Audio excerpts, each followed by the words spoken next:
मसीह में आप सबको सलाम। आज हम खुदावंद के कलाम पाक में से पढ़ेंगे फर्स्ट सैमुएल, पहला सैमुएल, उसका 8 बाब, चैप्टर 8, उसकी 1 से लेके 9 आयात तक, वर्सेस 1 till 9। खुदावंद के पाक कलाम में यूँ लिखा है, जब सैमुएल बूढ़ा हो गया तो उसने अपने बेटों को इसराइलियों के काजी ठहराया। उसके पहलोटे का नाम योएल और उसके दूसरे बेटे का नाम अबिया था। वो दोनों बीर सभा में काजी थे। पर उसके बेटे उसकी राह पर ना चले, बल्कि वो नफ़ा के लालच से रिश्वत लेते और इंसाफ का खून कर देते थे। तब सब इस्राएली बुजुर्ग जमा होकर रामा में सैमुएल के पास आए और उससे कहने लगे, देख तू ज़ईफ है और तेरे बेटे तेरी राह पर नहीं चलते। अब तो किसी को हमारा बादशाह मुकर्रर कर दे, जो और कौमों की तरह हमारी अदालत करे। लेकिन जब उन्होंने कहा कि हमको कोई बादशाह दे जो हमारी अदालत करे, तो ये बात सैमुएल को बुरी लगी और सैमुएल ने खुदावंद से दुआ की। और खुदावंद ने सैमुएल से कहा कि जो कुछ ये लोग तुझसे कहते हैं तू उसको मान, क्योंकि उन्होंने तेरी नहीं बल्कि मेरी हकारत की है कि मैं उनका बादशाह ना रहूं। जैसे काम वो उस दिन से जब से मैं उनको मिस्र से निकाल लाया आज तक करते आए हैं कि मुझे तर्क करके और माबूदों की प्रस्तिश करते रहे, वैसा ही वो तुझसे करते हैं। सो तू उनकी बात मान, तो भी तू संजीदगी से उनको खूब जता दे और उनको बता भी दे कि जो बादशाह उन पर सल्तनत करेगा उसका तरीका कैसा होगा। पाक कलाम के पढ़े और सुने जाने पर खुदावंद की बहुत बरकत हो और खुदावंद का बहुत शुक्र हो। आइए खुदावंद का शुक्र करें उसके इस कलाम के लिए जो बड़ा मीठा है, जिसका पढ़ना हमारे लिए बहुत मुबारक है। उस पाक खुदावंद की तमजीद करें, तारीफ़ करें, उसकी हम्द के गीत गाएं, रूहानी गज़लें गाएं, एक दूसरे के साथ जमा होने से, रफ़ाकत करने से बाज ना आए, आपस में जमा रहें ताकि ये आग, ये कोयले दहकते रहें। क्योंकि जब कोयले अलग कर दिए जाते हैं, किसी एक कोयले को कोयलों से अलग कर दिया जाता है, तो वो आग बुझ जाती है। सो खुदावंद हमारे अंदर इस कलाम की आग को, इस मोहब्बत की आग को कायम रखे ताकि हम अपने खुदावंद की राह तकते रहें, अपने खुदावंद को जानने की आस में लगे रहें और अपने खुदावंद की उम्मीद में, अपने खुदावंद की पहचान में, अपने खुदावंद की कलाम में हर रोज़ बढ़ते जाएं और हर रोज़ नए होते जाएं, कलाम से भरते जाएं, कलाम पे चलते जाएं। खुदावंद यीशु मसीह के नाम से मांगते हैं, आमीन। जब सैमुएल बुजुर्ग हो गया तो लिखा है कि इसराइलियों के काजी जो है उसके बेटे ठहरे और उसके बेटों के नाम, पहलोटे का नाम योएल और उसके दूसरे बेटे का नाम अबिया था। ये उस वक्त की बात है जब इसराइल में काजी हुआ करते थे और एक काजी के बाद दूसरा काजी मुकर्रर किया जाता था। लेकिन उस वक्त तक इसराइल पे कोई भी बादशाह कायम नहीं हुआ था, क्योंकि बेशक खुदावंद यहोवा पाक यरी उनका बादशाह था, लेकिन वो इस बात को कभी भी ना समझते थे और ना मानते थे, बल्कि वो दूसरे माबूदों की तरफ मुड़ते थे और खुदावंद की हकारत करते थे, हमेशा ना चाहते हुए और ना जानते हुए। लेकिन वो ना जानते थे कि वो क्या करते हैं।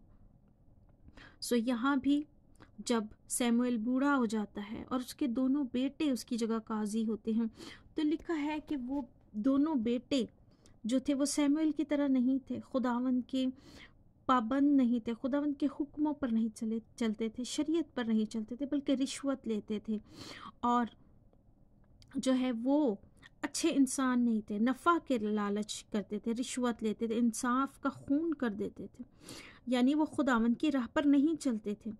और जब लोगों ने ये बेराह रवि अपने उन दोनों काजियों में देखी तो उन्होंने जमा होकर सैमुएल के पास जमा हुए और उसको कहने लगे कि देख अब तू तो ज़ईफ़ हो गया है और तेरे बेटे तो तेरी राह पर चलते नहीं कि हम उनकी बात माने या हम उनके पीछे चल सके जिस तरह हम तेरे पास चलते थे। सो अब तू किसी को हमारा बादशाह मुकर्रर कर दे ताकि हम उसकी बात सुन सकें, ताकि वो हम पर हुक्म चला सके, ताकि वो हमें अहकाम दे सके, जबकि खुदावंद खुदा उनको सारे अहकाम दे चुका था। और खुदा ने यही फरमाया, यहोवा पाक यारी ने, कि तू इन हुक्मों पर चलते रहना और इस शरीयत को मानते रहना, तो बेशक ज़मीन पर तेरा भला होगा। लेकिन वो खुदावन के इनकारी होते हैं और सैमुअल को कहते हैं कि हमारे लिए, हमारी कौम में से हम पे बादशाह मुकर्रर कर दे। सैमुअल को ये बात बहुत बुरी लगती है, क्योंकि वो खुदा को बादशाह मानता है। और वो जब खुदावन के सामने जाके खुदावन से दुआ करता है, और उसने खुदावन से कहा कि खुदावन ये देख, तेरे लोग बादशाह मांगते हैं, खुदावन से वो दुआ करता है, तो खुदावन उससे कहता है कि तू उनकी बात सुन, तू उनकी बात मान। क्योंकि खुदा सैमुअल से कहती है कि उन्होंने तुझे रद्द नहीं किया, उन्होंने मुझे रद्द किया है, क्योंकि मैं इसराइल का बादशाह हूँ। क्योंकि किंग्स ऑफ किंग्स तो खुदावंद है, बादशाहों का बादशाह, शहनशाहों का शहनशाह। लेकिन उन्होंने इस चीज़ को ना माना, और वो इंसानी बादशाह चाहते थे ताकि उन पे हुक्मरान हो सके। तो खुदावंद ने सैमुअल से कहा कि ठीक है, उन्होंने मेरी हकारत की है और वो बादशाह मांगते हैं। उसी तरह जैसे शुरू से, जब से मैंने मिस्र से निकाल के लाया हूँ, हमेशा वो मेरी तरफ से टल के दूसरे माबूदों की तरफ जाते हैं, बुतों की प्रस्तिश करते हैं, और वो अपने खुदा को अपना बादशाह नहीं मानते, बल्कि अपनी ही जो है बेरा रवी की राहों पर चलते हैं और गैर माबूदों को मानते हैं, और आज वो बादशाह मांग रहे हैं।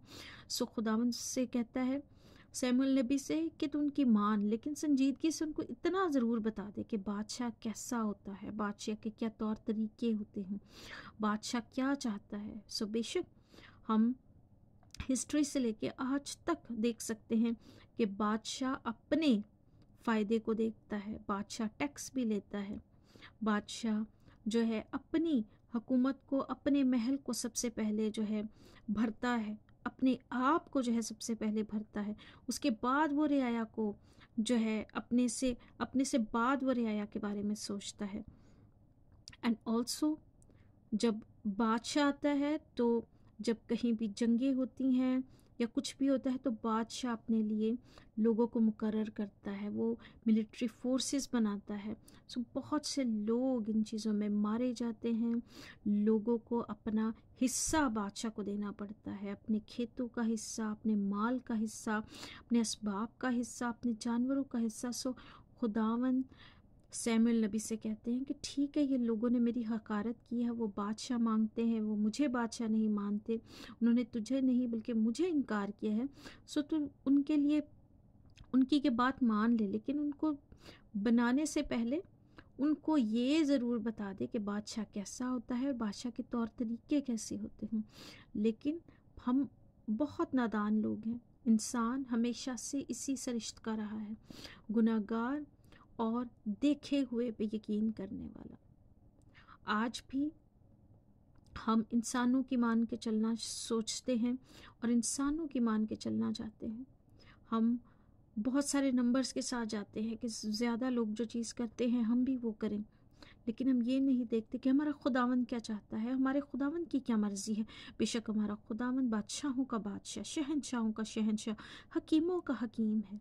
आज हम जब अपने खुदावंद की राहों पर चलते हैं, उसकी मर्ज़ी को जानते हैं, उसके पीछे हो लेते हैं, तो बेशक हम दुनिया में भी सरफराज होते हैं और बेशक हमारी आखिरत में भी सरफराजी होगी उसी की तरफ से। सो आज हम अपने खुदावंद को अपना बादशाह माने, अपने खुदावंद के कलाम को सुने, उस पर अमल करें और उसी को माने और जाने और उसकी पहचान में बढ़ते जाएं, हर रोज़ उसको जानते जाएं। बेशक हम कभी भी अपने खुदावंद को, जब तक हम उसके सामने न जाएं, आखिरी रोज़ जब उसकी बादशाहत हमारे साथ कायम होगी, जब हम अपने खुदावंद के पास होंगे, जब तक शायद हम अपने खुदावंद को पूरे तरीके से ना जान सकें, क्योंकि हम इंसानी सोच रखते हैं, हमारी सोच हमारी तरह है, बहुत छोटी, लेकिन खुदावंद की सोच बहुत ज़्यादा बड़ी है और हम उसकी हिकमत को नहीं जान सकते, उसकी हिकमत समझ से बाहर है। सो आज हम अपने खुदावंद के कलाम से कम से कम अपने खुदावंद की मर्ज़ी को जानना सीखें, उसकी मर्ज़ी पे चलने की कोशिश करें और ताबेदारी और फर्मा बरदारी में बढ़ते जाएं ताकि उसको जान सकें। खुदावंद इस कलाम के वसीले से मुझे और आपको बहुत बरकत दे। आमीन।